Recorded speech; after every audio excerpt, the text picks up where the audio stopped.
Maid's orphaned daughter was called worthless by C. Then she solved the equation that broke NASA. The rain had just stopped, and the air in Sun Valley smelled of rust from the tin roofs, the damp EARTH, and the sour stench of rotting garbage piles in the distance. Muddy water snaked through the narrow alleys, ca-ring plastic bags, broken shoes, and rotting vegetable scraps. 12-year-old Amara Nkosi crouched under the tin awning of her home, a yellowed piece of paper spread across her knees. Her fingers refully wiped away the mold at the edges. She had dug it out of the trash pile behind the Van der Merwe's back. EARD, a 3-year-old international news clipping. The headline was in English: NASA MARS mission faces another setback, orbital calculation error causes probe loss. The photo showed a red wasteland and a complex mathematical formula, a non-linear differential equation.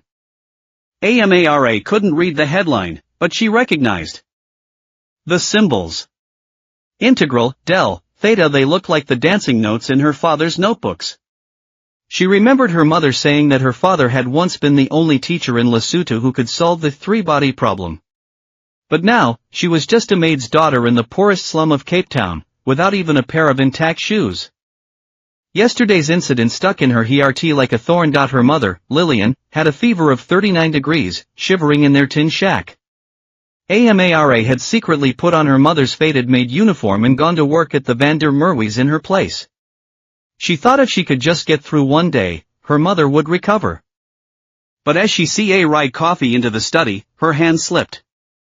The porcelain cup shattered on the carpet, the RK liquid splashing onto Lucas Van der Merwe's pristine white trousers. You useless thing. Van der Merwe stood abruptly, his voice like a whip. Can't even hold a cup of coffee properly. You.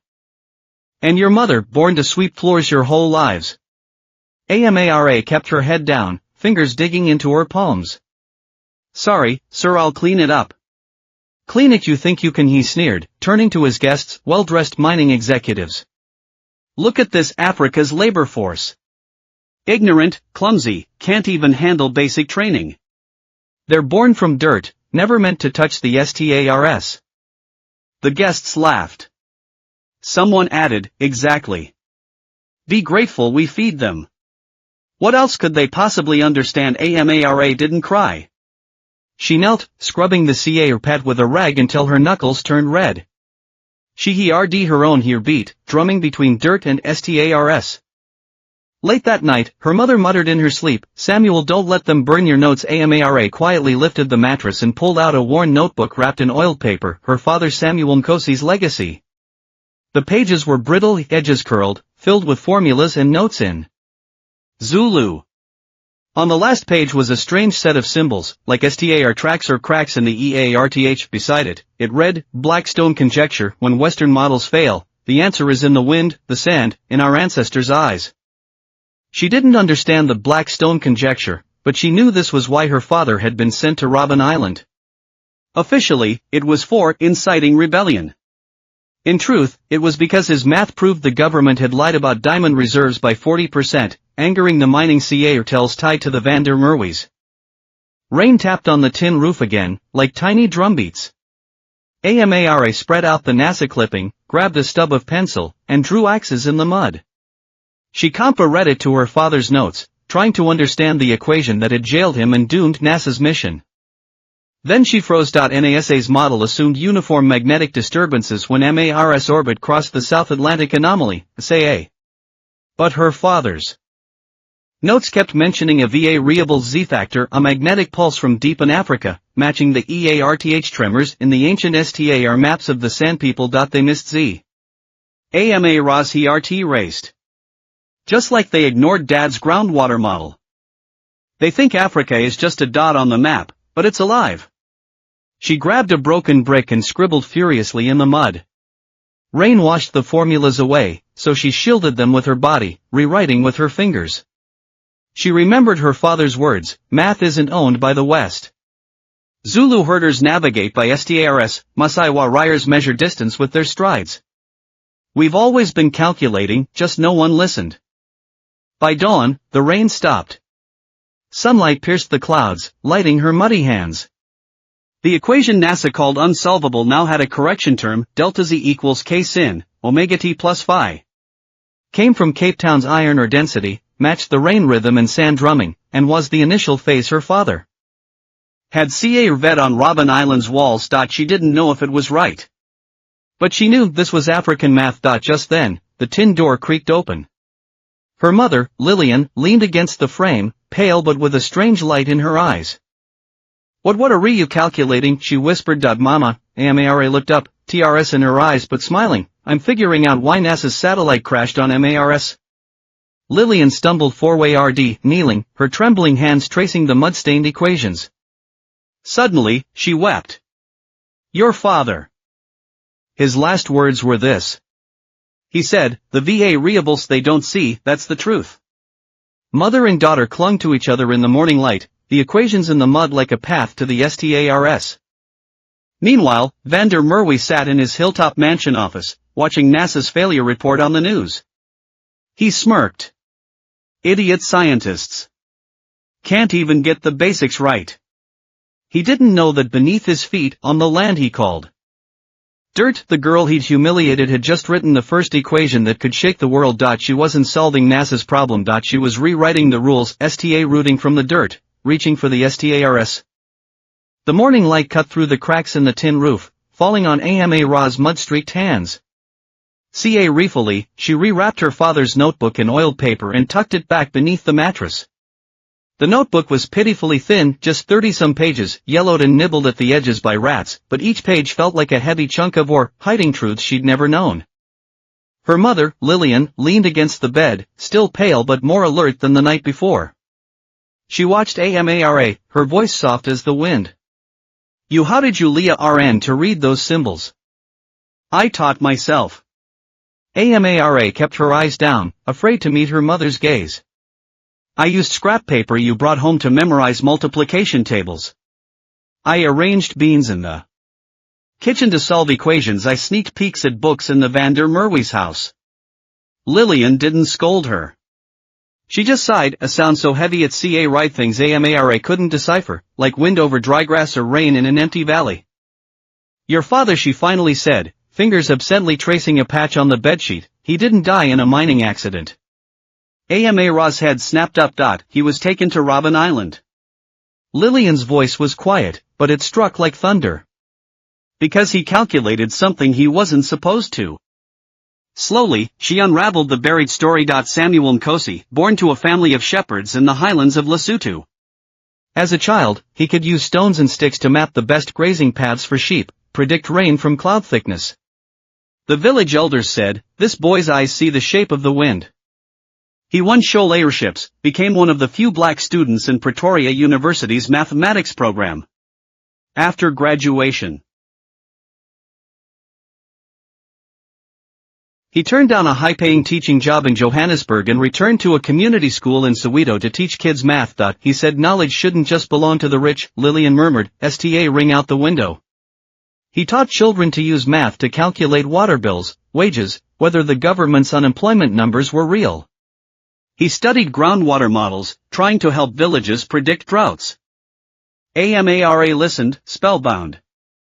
She'd never imagined her father as a madman, but as a teacher. Then he root resa urching minerals. Lillian's voice dropped. He found that the government's reported diamond and iron ore reserves didn't match actual mining outputs. His model showed at least 40% was being hidden, funneled into pockets of families like the van der Merwe's. Amara sucked in a sharp breath. He wrote reports, sent them to newspapers, to parliament no one ca read. Finally, he wrote the data on the school blackboard in front of his students and said, "Look, this isn't math. It's theft." The police came that afternoon. The Cha Ridges were inciting racial hatred and spreading subversive ideas. No one mentioned math. No one mentioned data. When they took Samuel away, he only had time to whisper to Lillian, "Hide my notes. Don't let them burn." He spent 3 years on Robben Island. Lillian visited twice. The second time, the Guards said, "That man's gone mad, scribbling nonsense on the walls." "But I knew it wasn't nonsense," Lillian said, TRS glinting. "It was the Blackstone conjecture, his final work." Amara's pulse quickened. What is the black stone conjecture? Lillian was silent for a long time before answering. He said Western science assumes the EARTH is uniform, static. But Africa isn't. Our crust shifts, our magnetic fields change, deserts expand. To them, these are noise. To him, they were signals. She pointed Tawa RD Table Mountain. In the distance. That mountain sits on iron veins. He said those veins breathe with the seasons, affecting EARTH's magnetism. NASA's MARS calculations ignored this African pulse in the South Atlantic anomaly, so of course they'd fail. AMARA shuddered. The delta Z term she'd scribbled in the mud wasn't that exactly the pulse expressed in math. He called it black stone because stones are silent, but they remember longest. Lillian gave a bitter smile. No one listened. They called him insane. And then he had a ERT attack in prison. Never stood trial. AMARA clenched her fists. Her father didn't die in a mine. He died for the truth. Suddenly, she understood why her mother had kept the notebook hidden. Not out of neglect, but out of love. Fear or that her daughter would follow the same path in a world where black girls shouldn't know too much. Mama, AMARA whispered, did NASA's satellite really crash because they ignored the black?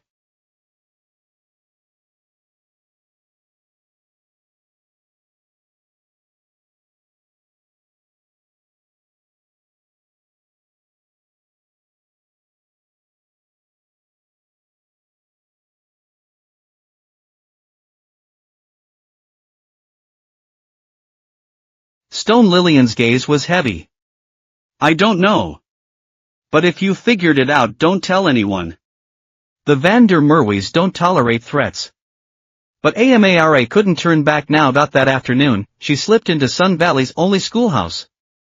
The classroom was empty, the black board still marked with geometry diagrams. She picked up chalk and recreated last night's calculations.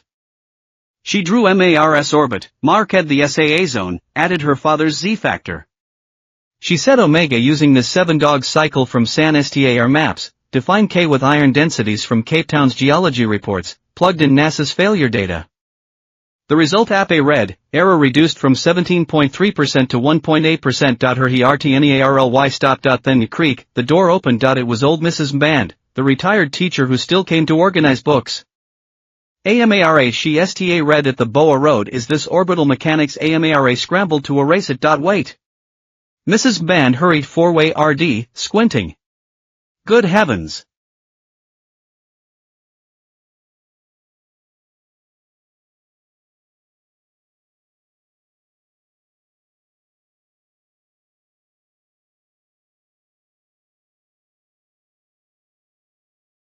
Where did you learn this? I taught myself, AMARA stammered. Mrs. Band was silent for a long moment. Then she pulled a tattered book from her bag. African Oral Science Traditions. Your father. Was his name Samuel Nkosi? AMARA nodded. The old teacher's eyes grew wet. I heard of him. In the 90s, at a conference, he proposed indigenous mathematical models. White professors laughed, called it primitive fantasy. But he said, you use telescopes to see stars. We use our eyes to see the EARTH. Both a RT of the universe. She pressed the book into AMARA's hands. Take it.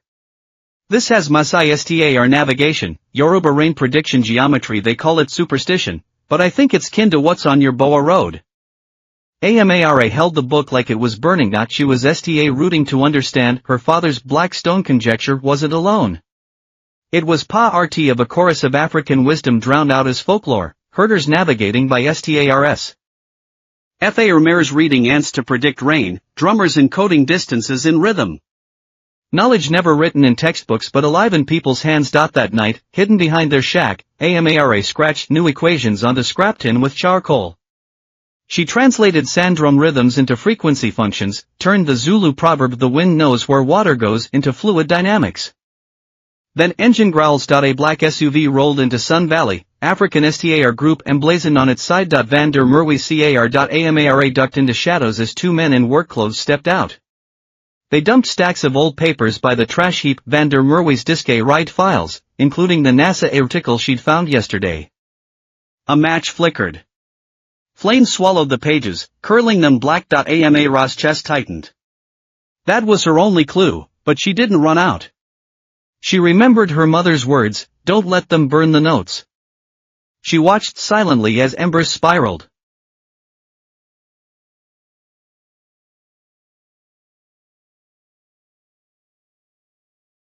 Into the night like falling stars. And then, she smiled. Fire could burn paper. But not the equations in her mind. Not the symbols her father read on prison walls. Not the San Star maps passed down 1,000 years. The next morning, Mrs. Mband brought news. Retired Professor Benjamin Kilmolo at Cape Town University had seen photos of Amara's chalkboard work snapped by a student and posted to an African science forum. "He says your correction term might solve NASA's problem," Mrs. Mband whispered. "He wants to meet you." Before Amara could respond, sirens wailed. 2 policemen urged into Sun Valley, straight to Amara's home. They flashed a document, Amara Nkosi, accused of illegally obtaining and disseminating sensitive scientific data. Official warning issued. Lillian blocked the door, trembling. "She's just a child. She's self-taught." The officer smirked. "Self-taught in what? Undermining the state we know about your families." Blackstone lies. They left with a final warning against spreading dangerous ideas. Amara stood in the doorway, clutching African oral science traditions, watching the police car vanish. Now she understood. This wasn't just about math. It was a war, 1,000 year silence between those who called themselves civilization and those they named savages. And she was standing in the battlefield. That night, she took her charcoal and wrote new equations on the tin. This time, she didn't hide them. Let the world see. From dirt, roots could reach the stars. In retired Professor Benjamin Kilmolo's Cape Town apartment, yellowed star maps and old Pan-African science posters covered the walls. The 70-year-old adjusted his glasses, fingers trembling as he zoomed in on a photo on his phone. A corner of a chalkboard at Sun Valley Primary School, where messy handwriting scrawled a corrected orbital equation. At the end, a variable he'd never seen before. Delta Z. Impossible, Kilmolo muttered. How does this child know about nonlinear geomagnetic coupling? He dug out decades-old notes. Back in 1987, he'd worked on an African geomagnetic survey, recording unexplained fluctuations in the South Atlantic anomaly, SAA. The international scientific community dismissed it as instrument error, but he'd always suspected it wasn't noise. It was a signal. And now, this Delta Z term matched his forgotten data perfectly. She used the San 7 dog cycle for frequency modulation. Kilmolo stood up, RT racing. My God, she translated oral tradition into mathematical language. That night, he anonymously posted the photo to the Global Open Science Forum with a note, verify this correction model from a South African township, it may explain NASA's recent failure. 48 hours later, the scientific world exploded. NASA issued an emergency statement, the Perseverance 2 MARS probe had failed because its trajectory predictions ignored localized geomagnetic pulses in the SAA, causing a fatal navigation error. Top teams worldwide were stumped. MIT, the European Space Agency, Moscow's Physical Institute, all submitted fixes, but simulation errors remained above 15%. Then, Kilmolo's photo was read by a Rwandan data scientist with a note, look at this Z-factor, it matches the EARTH's heartbeat frequency in African traditional knowledge. The backlash was instant.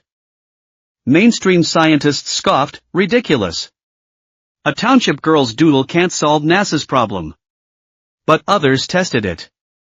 Berlin Technical University plugged Delta Z into the model, and the error dropped from 17.3% to 2.1%. This can't be a coincidence, a German professor tweeted. This variable captures regional disturbances we ignored. Even more shocking, the periodic parameter omega in Delta Z matched the hunting dogs chase the moon's cycle in. San Oral STAR maps a 28.6-day geomagnetic resonance, lasting about 72 hours. Western instruments had recorded it before but dismissed it as environmental noise. We were wrong, Kilmolo wrote on the forum. We assumed Africa had no science, but their ancestors listened to the EARTH for millennia. Meanwhile, in Sun Valley, Amara knew none of this. She crouched behind her shack, scribbling equations on scrap metal with charcoal. Her mother, Lillian, weak with fever, leaned in the doorway. "Stop writing, it's too dangerous," she whispered. "Mama," Amara didn't look up. "What if Papa's formulas can save lives, predict droughts, stop us from begging for water?" Lillian fell silent, remembering Samuel's last words, "Math isn't a tool for power. It's a key to liberation." Suddenly, shouting. Kids ran into the alley, waving printed pages. Amara. "You're on the news," a boy yelled. "They say you solved NASA's problem." Amara froze. She took the paper, a forum screenshot of her chalkboard, captioned, "Genius girl from Sun Valley saves MARS mission with African wisdom." Before she could react, a black SUV rolled into the township again. Vander Merwe's men. Out stepped Peter Van Roes, the company's CTO, Vander Merwe's nephew, a slick elitist in gold-rimmed glasses. He marched to Amara's home, holding a tablet. Amara Nkosi. His voice was ice. "This is a warning." He tapped the screen, a NASA press conference. Vander Merwe stood beside agency officials. "We've seen baseless claims that an unverified folk model can solve spaceflight challenges," Vander Merwe said coldly. "Let me be clear, our science is rigorous, not township fantasy. Any exploitation of our former employee's family for publicity will face legal action." The video ended. Ruiz smirked. "Your mother's our Maid. What do you know about space? Who fed you those formulas? Talk." Amara met his gaze. "No one. They're in my father's notes. In San Star maps. In the EARTH's pulse." "Bullshit." Ruiz SNA led. "Your father was a criminal. His black stone was madness. NASA won't take witchcraft math from an African girl." He leaned in. "Spread this again, and we'll charge you with stealing trade secrets. Your mom's job, this shack gone." With that, he left, tires splashing mud onto Amara. Night fell. Sun Valley went quiet. Amara sat outside, STA ring at the Southern Cross. She didn't know if NASA would use her formula, but she knew one thing: they were SCA red. Not of her mistakes. Of her being right. She remembered Mrs. Mban's words, African knowledge wasn't made to please anyone. Then, her phone buzzed. An encrypted message from Kumalo. Amara, don't stop. Nairobi's Silicon Savannah will shelter you. But you must leave Cape Town. Vander Merwe won't let this go. Amara gripped her phone. Leave. Her mother was sick. Her home was here. Her school, but she knew the truth: if she stayed, her formulas would burn like that NASA clipping. She went inside, taking her mother's hand. "Mama, I think I need to go to Nairobi." Lillian studied her, then nodded. "Go. Take your father's notes. This time, don't let them burn." Meanwhile, in Nairobi's Silicon Savannah, young African scientists huddled around a screen displaying Amara's work. She used drumbeat rhythms for Fourier transforms, a Kenyan engineer gasped. "It's like our phone vibration EA earthquake sensors." "This isn't Western math," an Ethiopian coder said. "It's African algorithm, solving the cosmos through life." They voted unanimously: launch Project Phoenix, smuggle Amara out, protect the Black Stone conjecture, and open source it for drought and flood warnings across Africa. And in his Cape Town mansion, Vander Merwe sneered into his phone. "Africans never RN, knowledge is a toy. For the powerful, not a crutch for beg ARS." He didn't know that beneath his feet, a 12-year-old girl was packing her father's notes, the ashes of burned papers, and so-called witchcraft math. Heading to a land where no one paved her way. But she'd light her own STARS dawn in Sun Valley. The mist hadn't lifted yet, but whispers already snaked through the alleyways. Amara Nkosi's name floated between tin shacks like the wind. Kids huddled around the school's chalkboard, tracing the rain-smudged but still legible equations. "Delta ZK sin, omega t plus phi, is this magic to save satellites?" "Not magic," said old CA Panter Babwa Mackay's, hobbling four-way RD with a polished wooden boa, wrote it's arithmetic. Just like our ancestors measured land with sticks and counted with beans. He handed the boa RD to Amara, worked all night on it. Africa's first black stone abacus. It was a rectangle of wood, etched with curtinate axes and 10 colored beads strung on wires for sliding calculations. Along the edge, in Zulu, wisdom grows from soil, not gold houses. Amara's eyes burned. She took the abacus like it was a key. But wha RMTH didn't last. A police CA rolled into Sun Valley. 2 officers urged straight to Amara's home, not to investigate, but for a routine check. Since the last warning, Van der Merwe had pulled strings to have cops patrol daily, calling it community safety, but everyone knew, it was surveillance. Amara Nkosi, the officer flipped his notepad. Did you spread unverified scientific claims last night? No, Lillian stood firm in the doorway. She's just a student. Studying. The cop smirked. Studying. Writing space equations on a black boa RD. Don't think we don't know your game. Hype, pity, handouts. Neighbors watched silently, fists clenched. Then Nadine, the bakery owner, pushed through. Officer, my oven's broken. Can you check? The wiring. Call an electrician. But Amara fixed it yesterday, Nadine said loudly. She calculated the load better than the electrician. She's not hype. She's real. The crowd stirred. She caught my landlord overcharging rent by 30%. She taught my son math with beans. He passed his exams.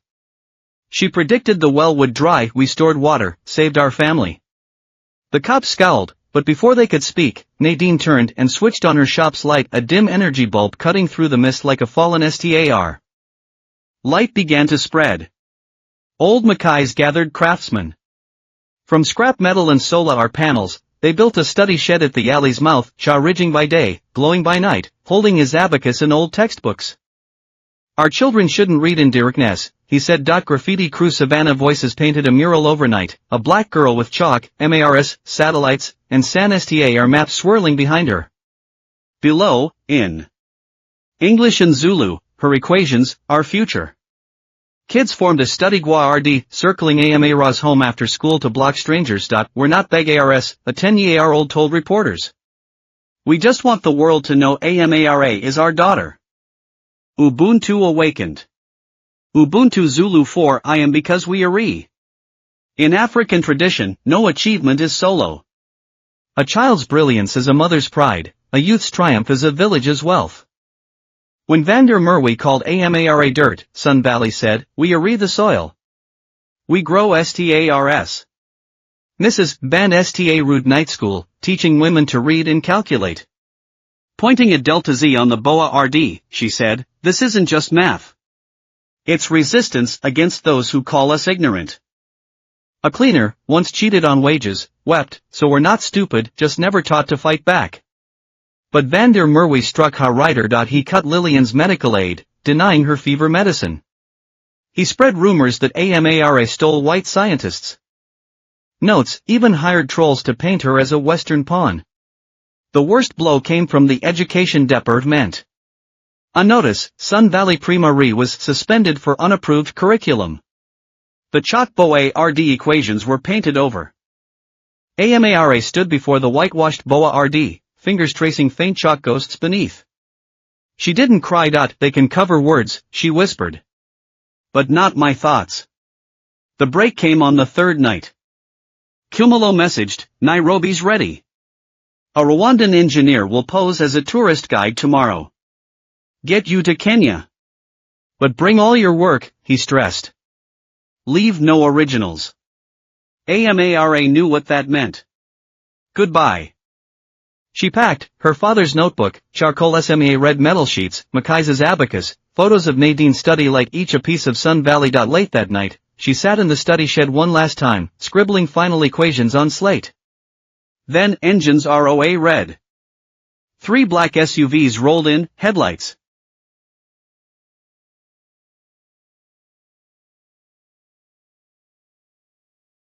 Blinding.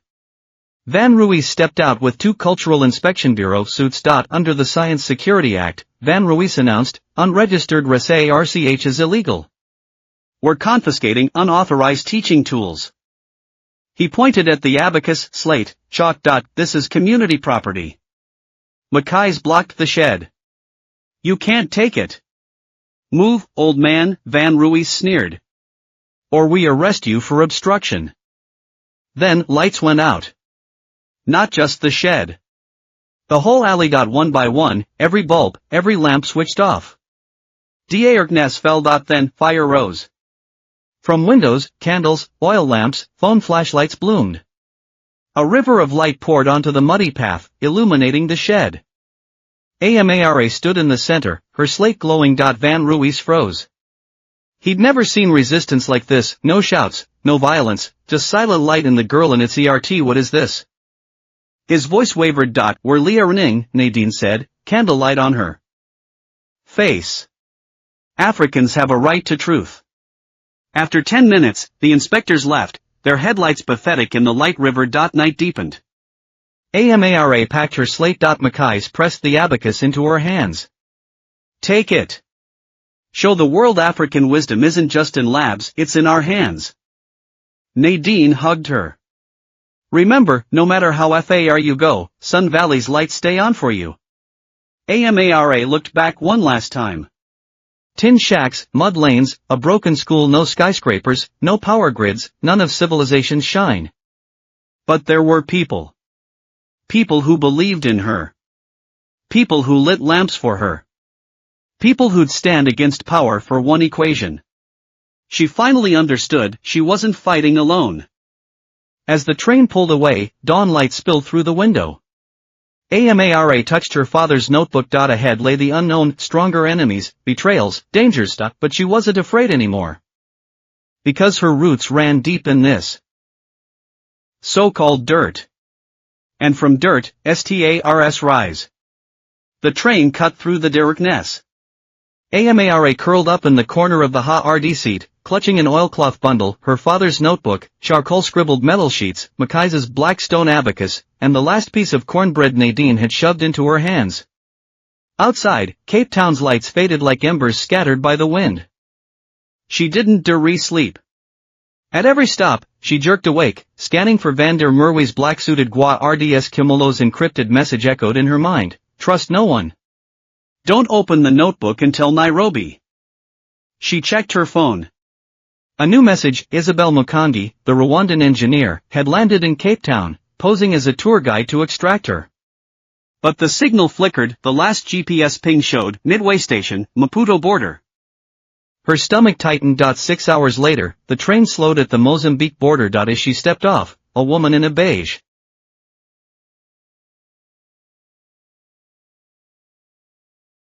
trench coat and sunglasses approached, murmuring in Swahili, Kamamakuja, mwanafunzi. So you've come, student. Isabel. She hustled Amara into a dented Toyota minivan and sped off. Van der Merwe's men are rescreening all flights to East Africa, Isabel said, eyes on the road. We go overland, through Malawi, Tanzania, then cross into Kenya. 1,800 kilometers. 5 days, minimum. Amara exhaled but stayed tense. Palm trees and red hills blurred past the window. For the first time, she realized, she was no longer in South Africa. She was in a bigger, wilder Africa. Night 1, camped by Lake Malawi. The site was a secret hub run by a women's tech collective, fisher women who'd taught themselves coding. Solar panels powered weak but steady Wi-Fi. Isabel booted her laptop, connecting to Silicon Savannah's encrypted network. A headline flashed, NASA secretly verifies Delta Z model. 91.7% error correction. They admitted it. Amara's voice shook. But they didn't name you, Isabel said grimly. Just an anonymous African Resee Urcher. Amara's smile died. Van der Merwe's sneer echoed in her mind, township fantasy. They're trying to steal it. Isabel shut the laptop. That's why you must reach Nairobi alive. The Pan-African Science Alliance will patent it under your name, build you a team. Day 2, crossing northern Tanzania. Near Serengeti's edge, a storm hit. The dirt road became sludge, trapping their van. Isabel tried digging them out, then gave up. We walk. NEA rest Maasai village might help. Rain misted the savannah as Maasai warriors emerged tall, red-cloaked, SVRs in hand. They circled the strangers, demanding answers in Swahili. Isabel showed her Ubuntu medallion, the Silicon Savannah's symbol. The lead warrior studied it, then grinned, "You seek the STAR counters."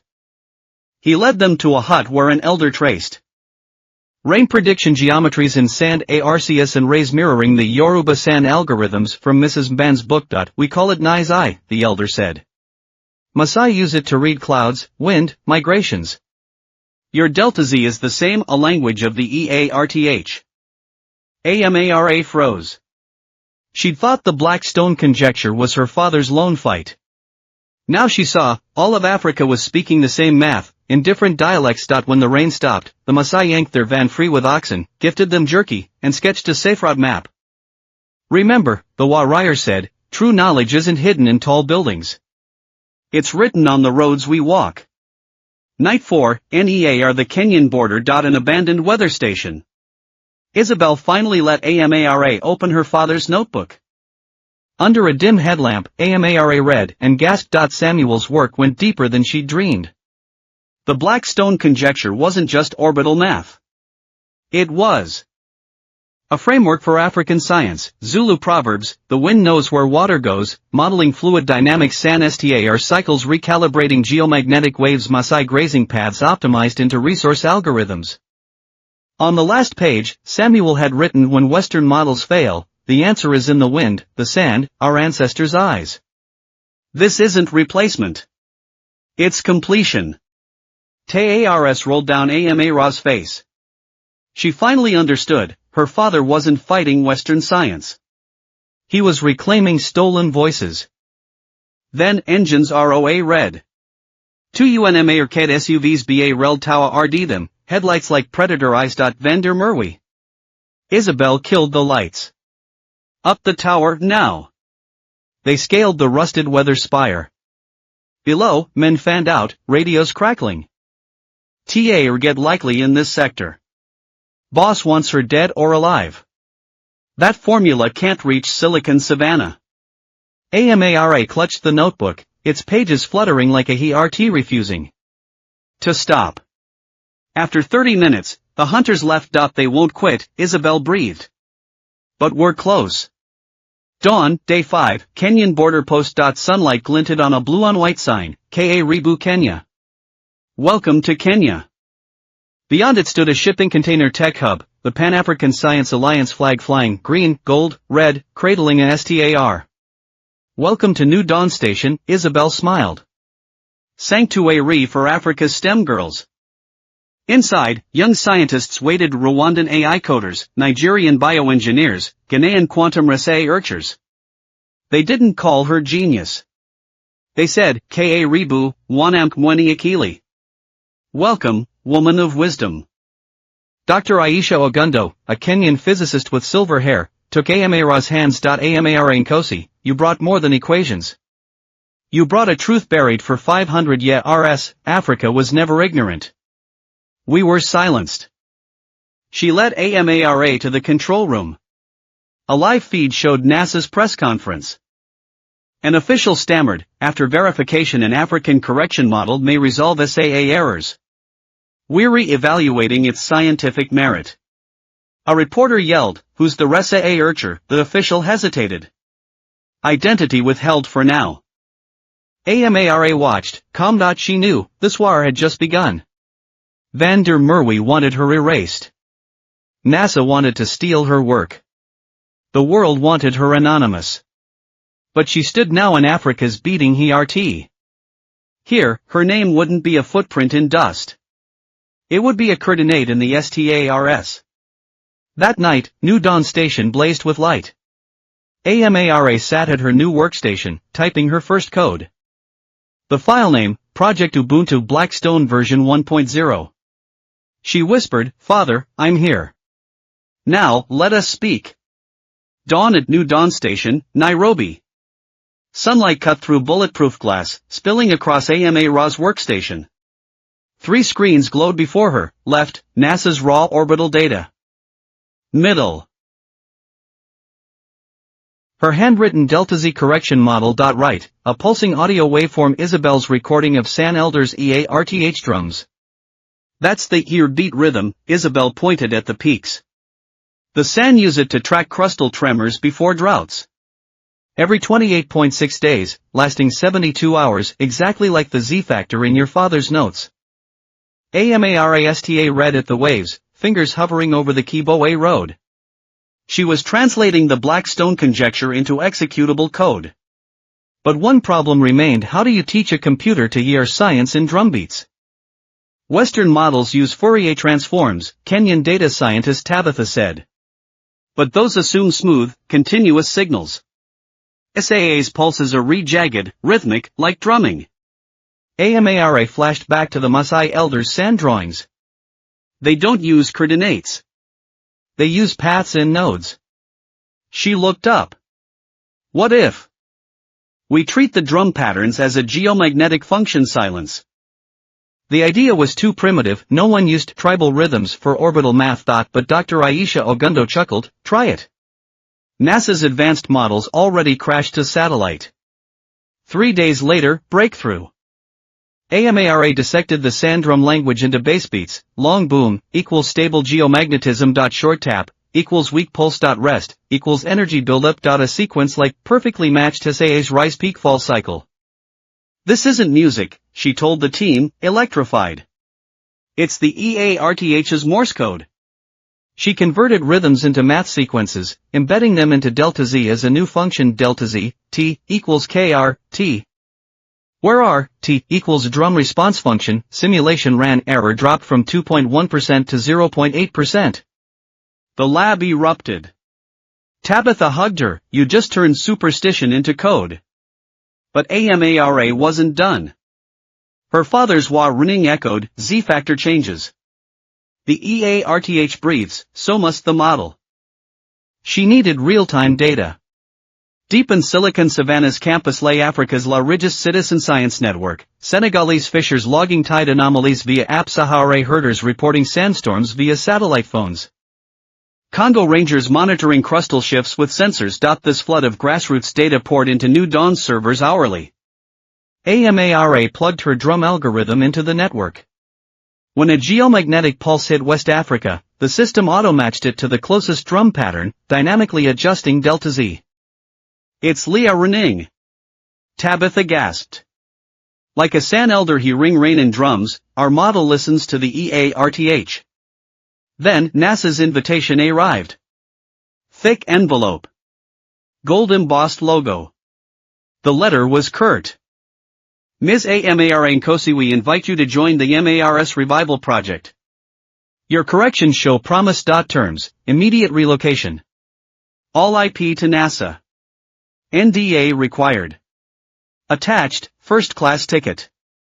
Pre-approved visa. They're bending, Isabel sneered. But only to make you their African tool. AMARA stayed quiet. America meant safety. Resources. Global stages. But she knew, once detached from Africa, her formulas would be stripped of context, another primitive curiosity in Western collections. She remembered Mrs. Mann's words, knowledge that can't return home is just loot. She declined. Her encrypted reply, my model was born of African soil. Its first duty is here. I'll share it if what Pan-African Science Trust is formed. License fees fund STEM girls' education. NASA credits the Blackstone conjecture's African roots. The world exploded. Supporters hailed her for redefining scientific ethics. Critics accused her of politicizing science. Van der Merwe smirked on TV, see, Africans can't even parrot without demands. But Africa answered. Within a week, Rwanda's president announced, our SMARTFARMS will use Blackstone for drought alerts. First license fee, $100,000. Ghana, Senegal, Namibia followed. Cape Town requested help optimizing flood defenses. New Dawn Station became a hub. AMARA's team worked non-stop, adapting the algorithm. Delta Z predicted Cape Town's groundwater Drum rhythms optimized Nairobi's power grid. Tanzanian fishers got precision sailing schedules. For the first time, science revolved around African needs. The final epiphany came from a Ghanaian drummer. Kwame Asamoah, a master drummer, visited New Dawn. Hearing AMA Ra's explanation, he laughed, "Child, you're using drums as rulers.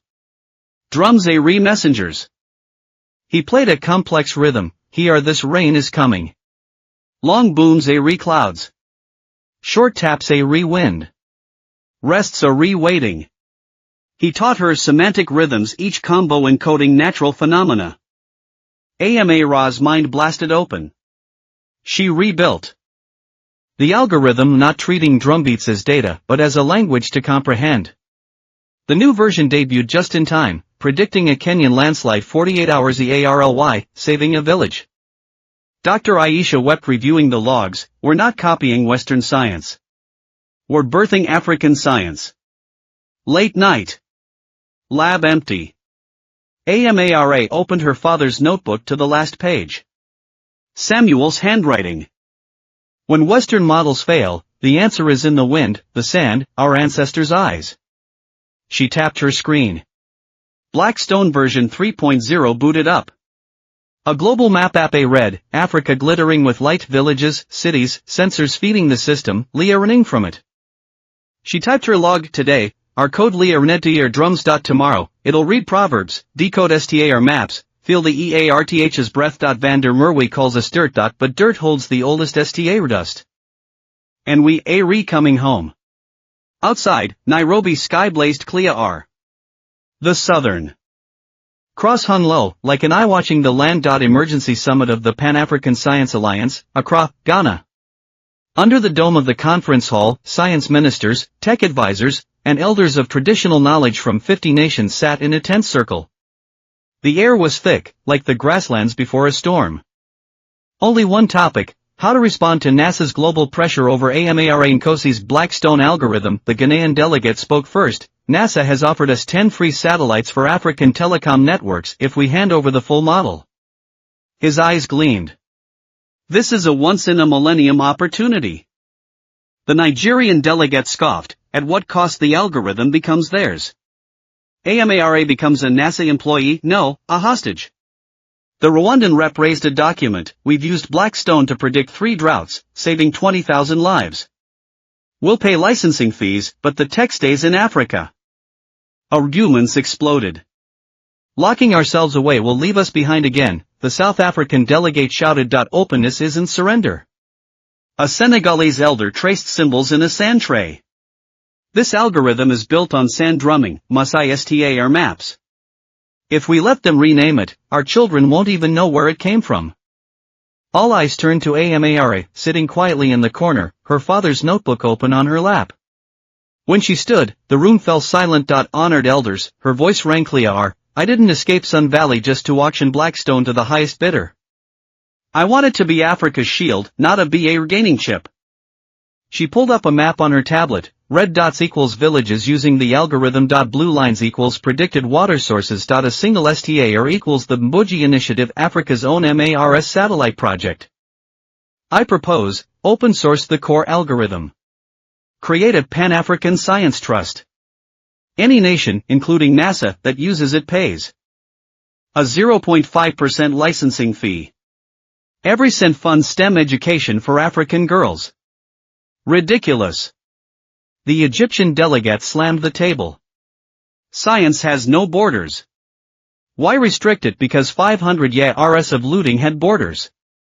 AMARA met as GLA re. How many African artifacts sit in Western museums as collectibles? I won't let Blackstone become the next one. She flashed projections. If global space agencies adopted the model, annual fees could exceed $200 million. That money could put 10 million African girls in labs within a decade. Silence. Finally, the Namibian elder stood, placing a Ayurveda staff in the center, the highest symbol of ancestral wisdom. I stand with AMARA. Knowledge that doesn't feed its home is just a wanderer. Voting began. Yes, 43 nations. No, 5 nations. ABSTIN, 2 nations. The motion passed.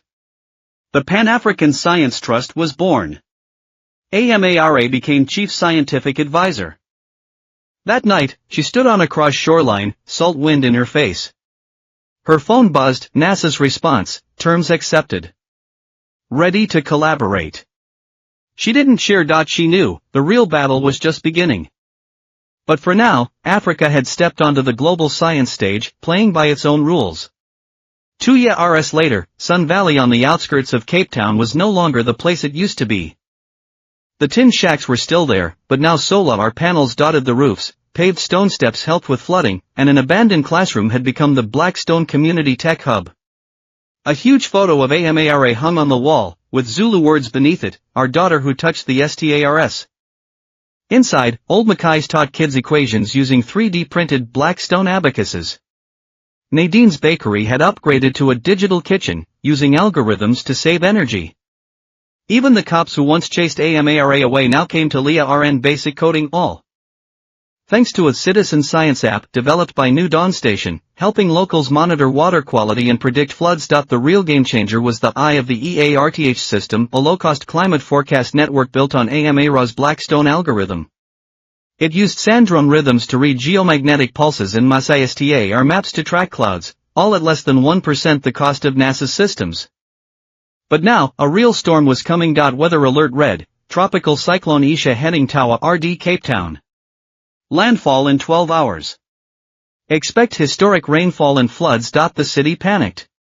Rich neighborhoods activated their SMART flood control, a $1 million AI hydro system imported from Germany by Van der Merwe Corp, promised to be leak-proof.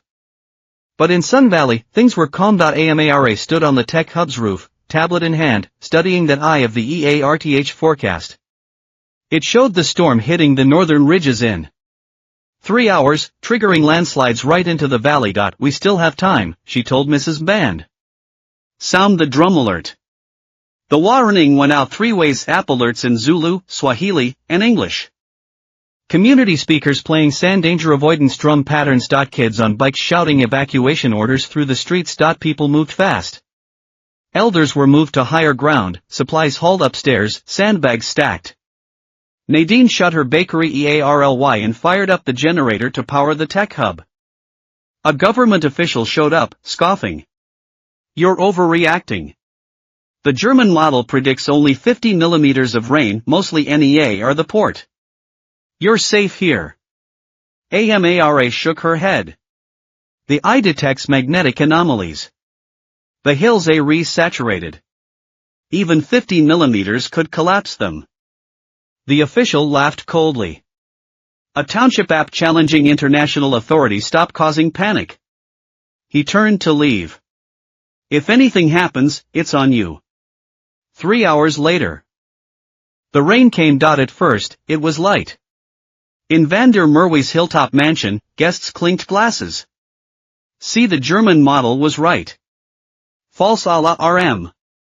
But AMARA watched her tablet. The drum rhythm signal from the eye suddenly shifted.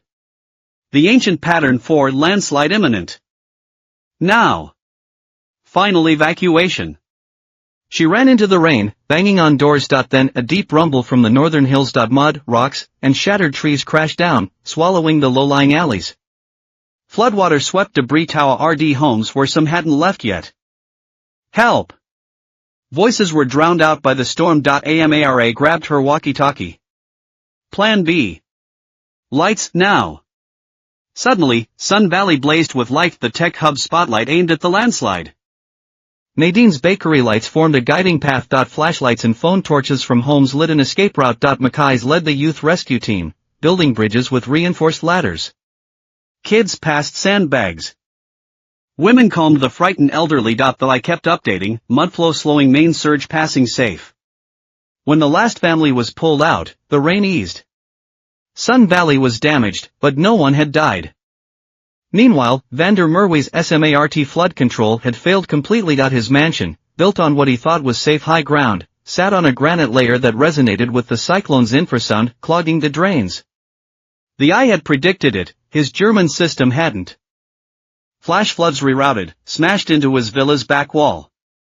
The $1 million floodgate never activated, sensors misread the danger.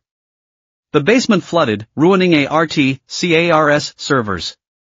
Van der Merwe stood knee-deep in water, watching Sun Valley's lights and people on his security feed. For the first time, he felt utterly powerless. His elite tech had crumpled like paper. The township app he'd mocked had saved a community. At dawn, the rain stopped. Amara stood muddy and soaked in the alley, hugging survivors. Reporters SWA met her. Ms. Amara. How did you predict the flood? Not me, she said, pointing to Mackay's. Our abacus. Pointing to Nadine, our lights. Pointing to old drummer Babwa, our drums. Then, looking at the rising sun, the wisdom of all Sun Valley. News exploded worldwide. African girl uses drum algorithm to save community, beats $1 million RAI. NASA-backed Black Stone system proves itself in disaster. Van der Merwe locked himself away until his secretary brought a document. African STAR group was being sued over the flood system failure. The Pan-African Science Trust announced the Samuel Nkosi STEM School would be built in Sun Valley, funded by NASA's first license fee. He went to the window, looking down at the land he'd once called dirt. Sunlight broke through the clouds, glowing on the tech hub's flag. Kids were rewriting Black Stone equations on the wall with chalk, laughing. He thought of Lillian, the maid he'd humiliated, now calmly leading women to hand out water purification tablets. He was the one left behind. His elite science had failed against the real Africa. The dirt he'd oppressed had grown the deepest roots. He picked up the phone, voice Hoa RS, contact Amara Nkosi. I want to talk collaboration. This time, I'm here to Leah RN. That night, Sun Valley held a feast of light. No grid power, just candles, oil lamps, and phone torches. People saw red food in stories. Amara was pushed to the center. We won. Mrs. Band raised a cup of tea, not because of an algorithm, but because we trusted each other. Amara stood up, softly saying, when my father read Blackstone on Robben Island's wall, he thought he was fighting alone. But today I understood everyone who believes knowledge can change fate is part of that stone. She looked up at the STARS. The Southern Cross shone clear. They said I was a maid's daughter, unworthy of touching the STARS. But tonight, the STARS lit our way home. Cape Town after the storm. The glass windows of Van der Merwe's hilltop mansion reflected the freshly washed sky. Lucas Van der Merwe stood in his study, gripping a document, the first royalty payment from African STAR Group to the Pan-African Science Trust. Amount, $2 million. Last night's images burned in his mind, children writing equations with chalk by candlelight. Lillian, the maid he'd called worthless, calmly guiding neighbors to purify water using the Black Stone app. Amara, the beg AR's daughter he'd scorned, standing at the center of her people, a true leader. He hadn't just lost money. He'd lost the war of understanding. Science wasn't a crown for the powerful. It was a torch for the DRK. His phone buzzed. A NASA invitation, Dr. Amara Nkosi, we invite you as lead consultant for MARS revival. Terms revised per your demands, joint authorship. Blackstone's African origins in official records. African Youth Space Scholarship established. Van der Merwe laughed bitterly. He'd wanted Amara as NASA's token genius. Now NASA was bending to her terms. He dialed his secretary, arrange a meeting. I need to see Amara. 3 days later. The groundbreaking ceremony for Samuel Nkosi STEM School in Sun Valley. Colorful flags fluttered. Drums shook the ground.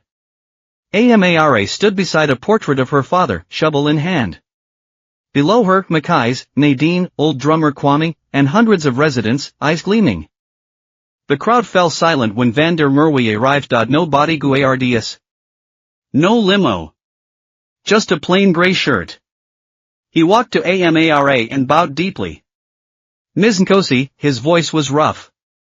I apologize. I called you dirt, but the blindness was mine. From his briefcase, he pulled a wooden box.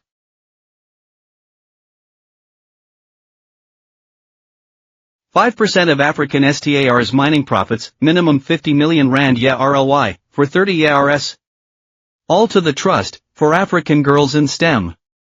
Gasps rippled through the crowd. I don't ask forgiveness, he met her gaze. Just a chance to Leah RN. How to see the stars I ignored.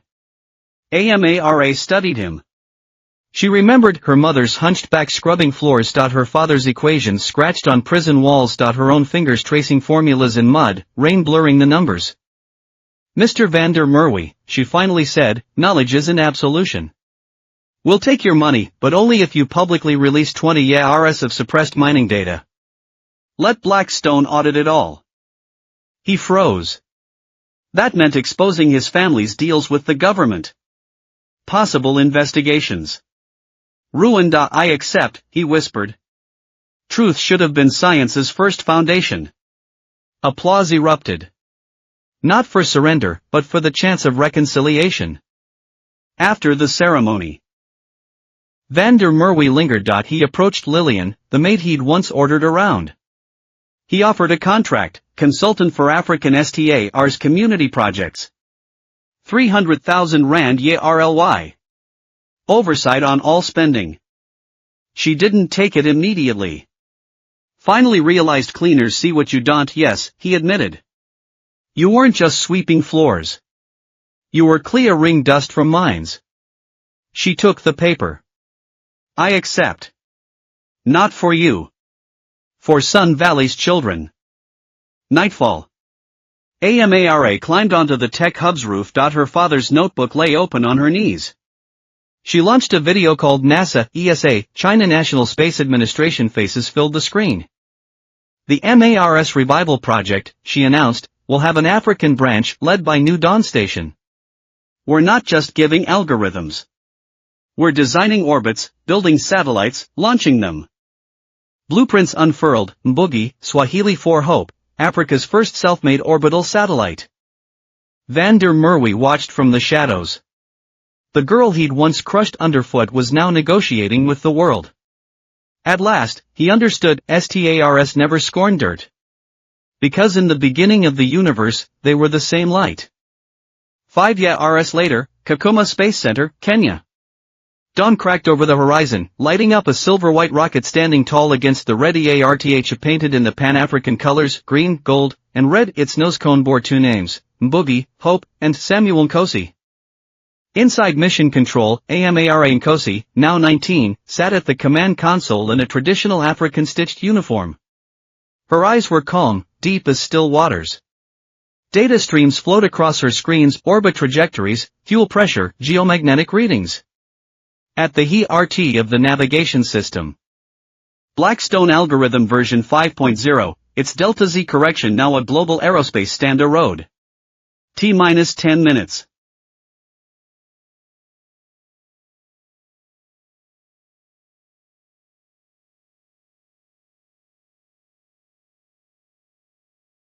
All systems green. African division ready. AMARA took a breath, pressing her comms button, Mbugi calling EARTH, we are go. Half a continent away, Sun Valley crowded around the tech hub's big screen. Mackay's clutched his Blackstone abacus. Nadine lit an oil lamp. Lillian touched her husband's photo. From Nairobi to Lagos, Accra to Cape Town, millions of eyes turned eastway RD. T-321 ignition. Fire ROA red. The EARTH trembled.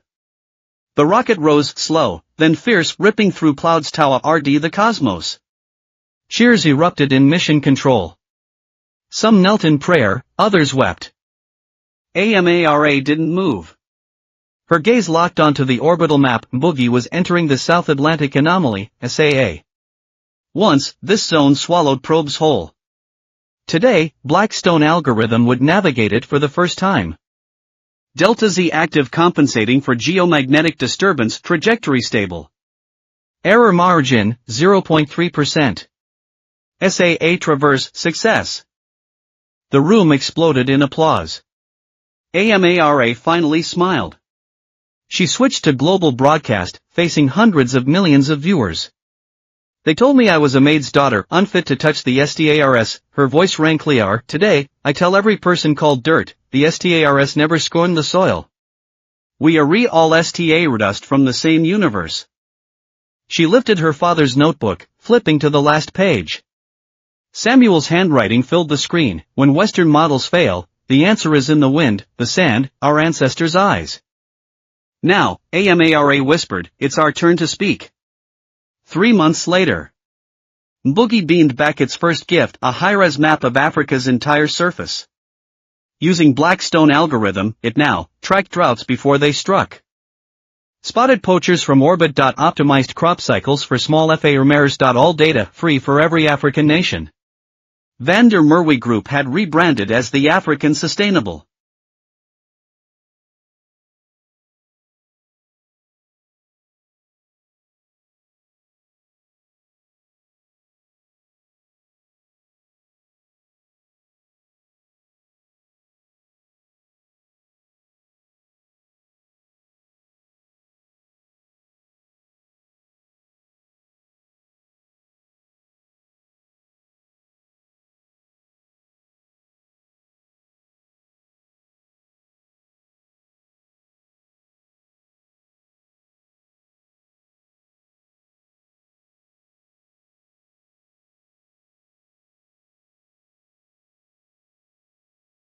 Mining Alliance, its audits ran on Blackstone models, with all reserves and profits public. Lucas himself lived RT time in Sun Valley, Leah running community energy management. Kids called him the white grandpa who does math. The Samuel Nkosi STEM school had graduated its first class, 12 girls, 9 now in aerospace. Their classroom Blackboard always had one unsolved equation: how do we make every child their own light? Another rainy night in Sun Valley. Kids huddled in the tech hub, chalk in hand, scribbling new formulas on the walls, a mix of calculus, Zulu proverbs, and drum rhythms. A 7-year-old girl pointed at Mars, I'll design Boogie too. Amara stood in the doorway, watching like a gardening seeds. She knew the real victory wasn't the satellite. It was knowledge returning where it belonged, in mother's hands. On children's chalkboards. Rooted in soil once called worthless.